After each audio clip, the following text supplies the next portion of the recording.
우리 함께 하나님의 말씀을 보겠습니다. 신약성경 요한일서 제5장 4절에서 6절까지의 말씀을 함께 보겠습니다. 무릇 하나님께로부터 난 자마다 세상을 이기느니라. 세상을 이기는 승리는 이것이니 우리의 믿음이니라. 예수께서 하나님의 아들이심을 믿는 자가 아니면 세상을 이기는 자가 누구냐? 이는 물과 피로 마신 이시니 곧 예수 그리스도시라. 물로만 아니라 물과 피로 마셨고 증언하는 이는 성령이시니 성령은 진리니라. 아멘. 좋은 일, 되는 일에는 희생을 하는 희생꾼이 있습니다. 얼었던 땅이 녹고 산천에 향기 오를 때면 어김없이 찾아오는 얄미운 당신 있지요. 꽃샘추위라고.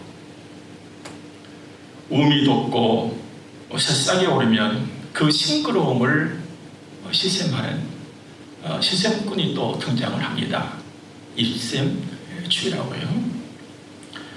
그때가 되면 사람들이 이구동성을 하는 말이 있습니다. 몸을 따뜻하게 해라. 그렇습니다, 여러분. 사람이 사는 길에는 따뜻함이 필요합니다. 이와 같이 믿음으로 사는 길에도 따뜻함이 꼭 필요합니다. 그래서 하나님은 열심을 품고 주를 섬기라 이렇게 말씀하셨거든요. 열심이라고 하는 것은 따끈따끈한 그런 우리 마음이잖아요. 차가워지면 병이 드는 거예요. 그러나 따뜻해지면 들었던 병도 나가는 것입니다. 우리가 스트레스를 무섭다 하잖아요. 그래서 어떻게 하면 스트레스를 받지 말자라고 하는데 왜 그럴까요, 여러분들? 우리가 스트레스를 받으면 몸에 냉기가 흐르게 되는 거거든요. 여러분들 주님의 은혜로 평안하시길 바랍니다. 그리고 늘 담대하시길 바랍니다. 건강한 삶에는 체온 유지가 절대적입니다. 꼭 필요하다는 말입니다. 성도에게 있어서도 체온 유지처럼 중요한 것이 있습니다. 믿음을 유지하는 것입니다. 왜 중요한가? 체온 유지가 중요한 것은요, 활발한 삶을 위한 것이지요. 믿음 유지가 왜 중요하냐? 더 활발한 삶을 위해서인 것입니다. 한 주간을 지나오면서 네이비 실 승리의 기술이라고 하는 책을 좀 읽어보았어요. 실은 SEAL인데 세 개가 모여서 만들어진 말이에요. 하나는 sea, 바다. A는 air, 하늘. L은 land, 땅. 그러니까 우리식으로 따져본다면 육해 공군이란 말이죠.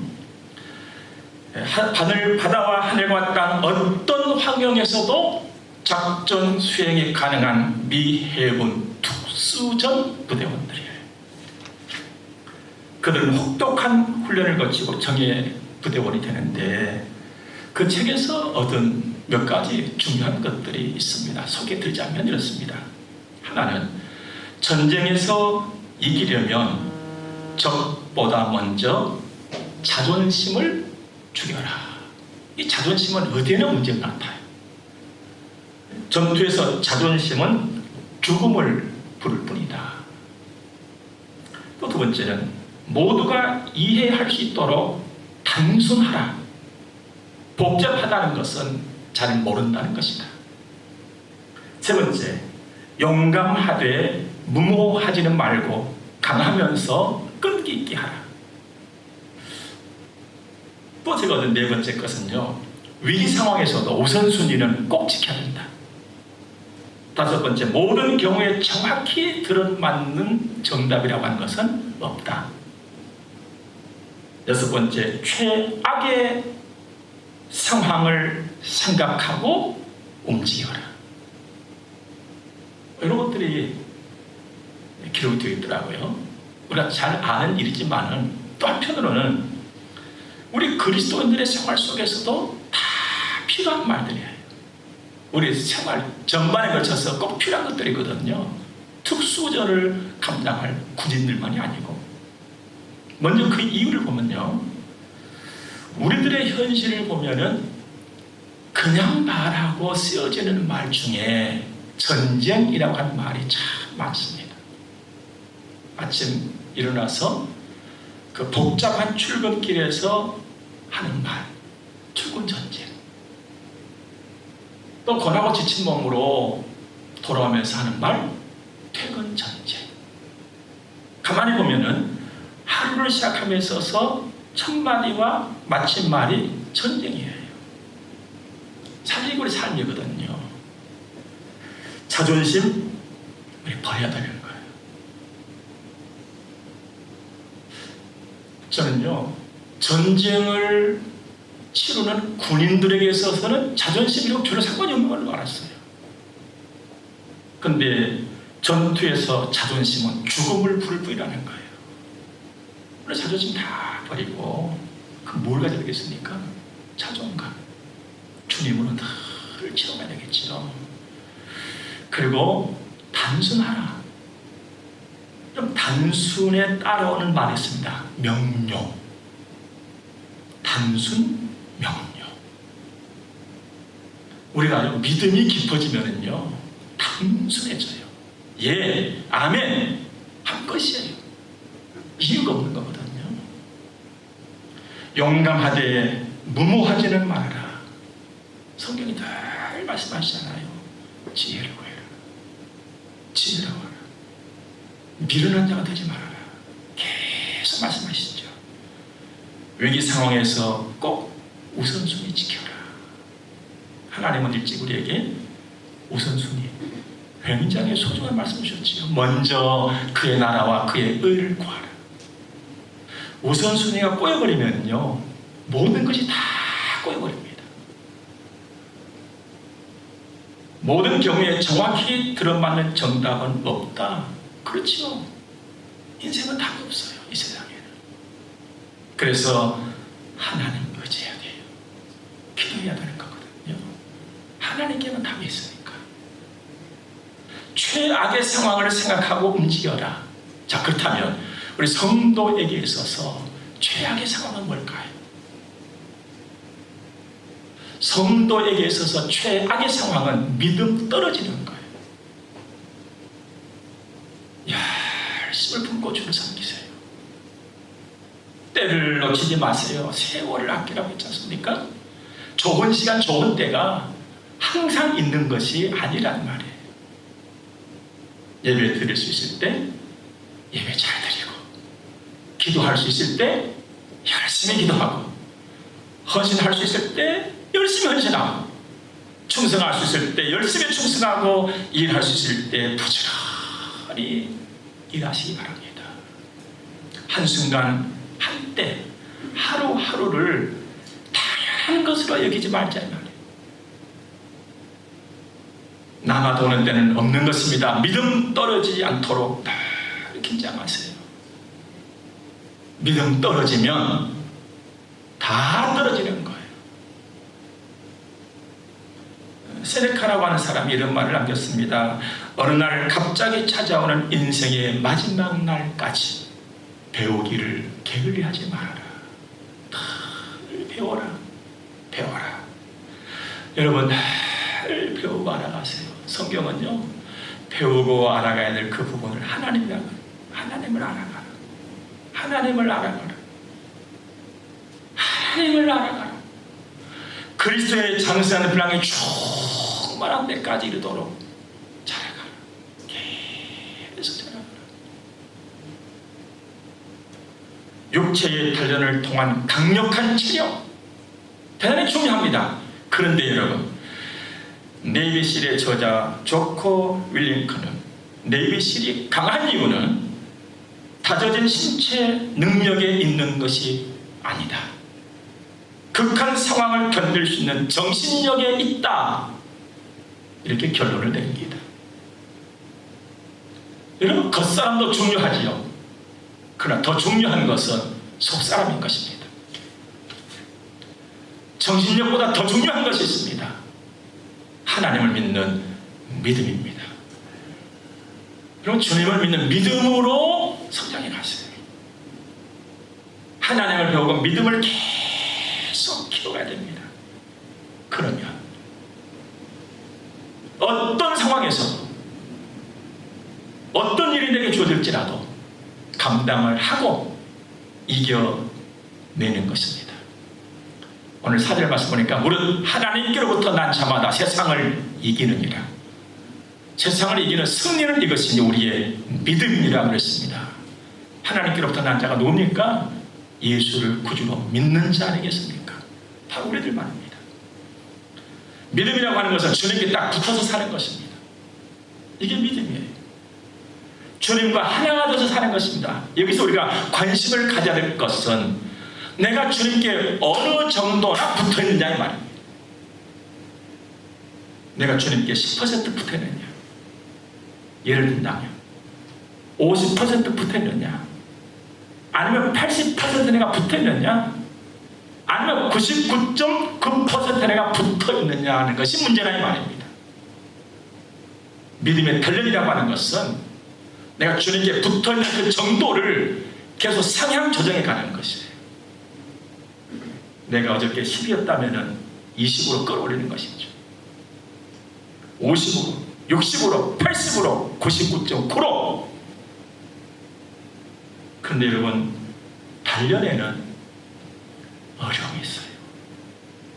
힘듦이 있다는 것입니다. 그래도 우리는 해야만 하는 것입니다. 네이비실 특수전 부대원들은 미국 해군 중에서도 뽑히고 뽑힌 사람들이에요.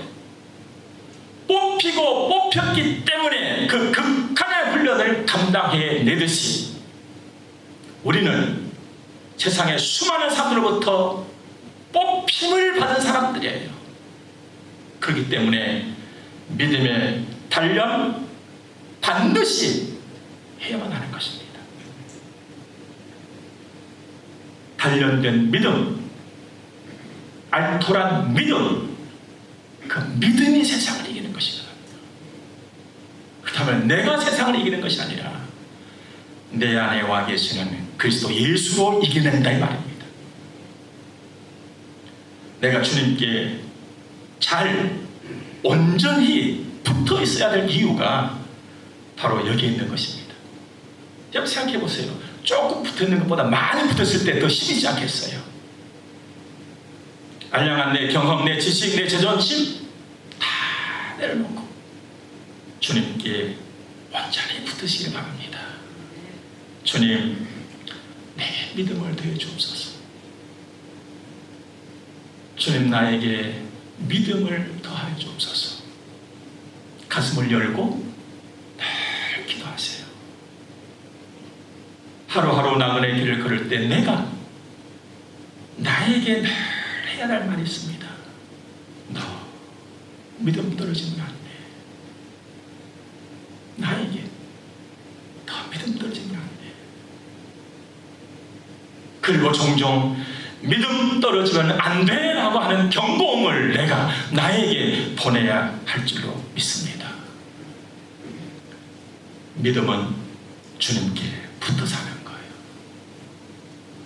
역사 이래 세상을 이기신 분은 다 한 분이시잖아요. 그리스도 예수. 요한복음 16장에 세상에서 너희가 환난을 당하나 담대하라. 내가 세상을 이겼다. 세상을 이겨내신 주님 그 증거가 빈 무덤이잖아요. 부활.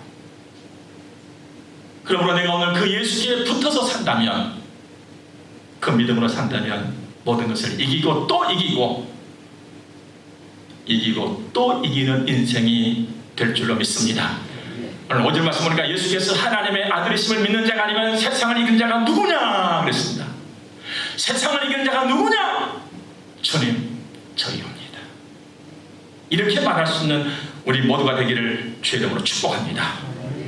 그런데 여러분, 우리가 주님께 붙어서 사는 일, 주님께 가까이 가는 일, 이 일이 말처럼 생각처럼 잘 안 된다는 거예요. 우리 늘 고민하잖아요. 그 때문에 잘 안 돼요 이게. 그런데 다행스러운 것은 그 잘 안 되는 나를 우리 아버지 하나님이 너무너무 잘 하신다는 거예요. 그래서 예수를 영접할 때에 그 예수님 잘 따라갈 수 있도록, 예수님께 잘 붙어 있도록 내 안에 두신 분이 계세요. 그분이 성령이거든요. 오늘 말씀 증언 안에 있는 성령이라고 했잖아요. 요한복음 14장에 보니까 보혜사 성령 그가 너희에게 모든 것을 가르치고 내가 너희에게 말한 모든 것을 생각나게 하리라 그랬습니다. 성령께서 내 안에서 계속해서 예수님을 생각하게 만들어준다는 거예요.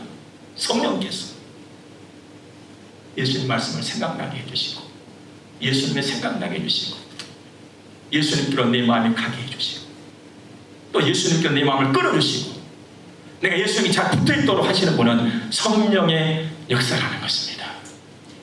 그래서 하나님께서는 우리에게 당부의 말씀하시잖아요. 성령으로 충만해라. 성령으로 충만해라. 여러분 성령으로 충만하시기를 바랍니다. 그래서 탁월한 믿음의 사람으로 우뚝 서시기를 바랍니다. 이긴 자의 기쁨이 우리 안에 살아있기를 바랍니다. 이긴 자들은요 펄펄 뜹니다. 기뻐서. 하나님은 우리가 그렇게 살기를 바라시는 줄로 믿습니다. 이기는 힘은 생명의 근원은 예수 그리스도에 있습니다. 누구에게 있는 것이 아니에요. 그 무엇에 있는 것도 아닙니다. 오직 예수 그리스도십니다. 요한일서 5장 11절 12절 말씀 보니까 또 증거는 이것이니 하나님이 우리에게 영생을 주신 것과 이 생명이 그의 아들 안에 있는 그것이니라. 아들이 있는 자에게는 생명이 있고 하나님의 아들이 없는 자에게는 생명이 없느니라 그랬습니다. 생명은 예수 그리스도십니다. 그런데 우리가 이 세상을 살면서 봅니다만은 이 세상, 이 땅에는 어느 곳에든지 원찮은 잡초들이 납니다. 잘도 자라납니다. 이처럼 이단, 사이비는 어느 시대에나 다 있었습니다. 신기하게도 그들의 관심은 바로 생명이고 바로 영생이었습니다. 그들은 생명에 대해서 말했고 영생에 대해서 말을 합니다. 문제는 생명과 영생이 자기에게 있다는 거예요. 자기를 따르라는 겁니다. 일명 교주, 자칭 보혜사, 자칭 예수. 어림도 없는 말입니다. 그런데 그들은 속였고 수많은 사람들은 속았습니다. 이것이 바로 사탄의 일이죠.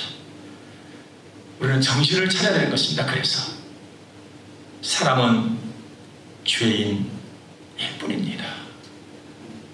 그 죄를 사하시고 생명을 주시는 분은 딱 한 분, 하나님이 예수 그리스도로 주시는 줄 믿으시기 바랍니다. 12절 아들이 있는 자에게는 생명이 있고 하나님의 아들이 없는 자에게는 생명이 없느니라. 13절에 내가 하나님의 아들의 이름을 믿는 너희에게 이것을 쓰는 것은 너희로 하여금 너희에게 영생이 있음을 알게 하려 함이라. 아멘. 예수를 구주로 믿는 성문 가족 여러분, 영혼은 생명을 품고 살아가고 있는 여러분, 날마다 담대하게 힘차게 일어나시기 바랍니다. 그리고 열심히 구하세요. 인생의 삶이라고 하는 것은요, 구하고 받고 누리는 것입니다. 거기서 잘하는 사람은 한 걸음 나가서 드리고 베풀면서 사는 거예요. 이게 인생입니다. 하나님께 모든 걸 다 구하십시오. 모든 좋은 것은 하나님께 다 있다고 했거든요. 의심의 여지가 없습니다. 태초에 하나님의 천지를 창조하셨잖아요. 하나님의 창조하신 세계를 보면 얼마나 좋은지 몰라요. 그것은 하나님께 좋은 것이 다 있다 증거 아니겠습니까? 하나님께 모든 걸 다 구하십시오. 그런데 이것 하나 꼭 기억하십시오. 하나님의 뜻을 따라서, 하나님의 뜻을 따라서 내 생각, 내 계획, 내 꿈 이걸 앞세우는 것이 아니라 하나님의 기쁨을 먼저 생각하라는 거예요. 왜냐하면 하나님은 완전하신 분이시잖아요. 하나님의 기뻐하시면 다 좋은 거예요. 그런데 내가 기뻐하는 것은 다 좋은 것이 아니에요. 아주 달디 단 사탕. 우리 아이들이 너무너무 좋아합니다. 근데 그거 먹으라고 그럽니까? 먹지 말라 합니까? 먹지 말라고 합니다. 왜요? 해롭기 때문에. 내가 좋아하는 것이라고 다 좋은 것이 아니라. 아이들은 울고 때를 씁니다. 그 사탕 달라고. 그래도 안 된다고 합니다. 왜요? 해롭기 때문에. 우리가 하나님의 뜻대로 구해야 할 이유인 것입니다. 더 이상 설명 필요 없는 것이죠. 하나님의 뜻을 따라서 부지런히 구하세요. 많이 구하세요. 많이. 내가 입을 크게 해라 했잖아요. 많이 넓게 구하세요. 깊이 구하세요. 그리고 받으시기 바랍니다. 주님 약속하셨잖아요. 받는다 했잖아요. 받는다. 14절 보니까 그를 향하여 우리가 가진 바 담대함이 이것이니 그의 뜻대로 무엇을 구하면 들으심이라. 우리가 무엇이든지 구하는 바를 들으시는 줄을 안즉 우리가 그에게 구한 것을 얻은 줄을 또한 아느니라. 구하고 받으세요. 많이 좋은 것. 그리고 성령으로 충만하여 튼실한 믿음 가지고 세상을 이기시기 바랍니다. 이김의 기쁨 있는 복 있는 사람으로 한 걸음 그리고 또 한 걸음 주님과 동행하는 오늘 그리고 내일 우리의 평생이 되기를 주의 이름으로 축복합니다.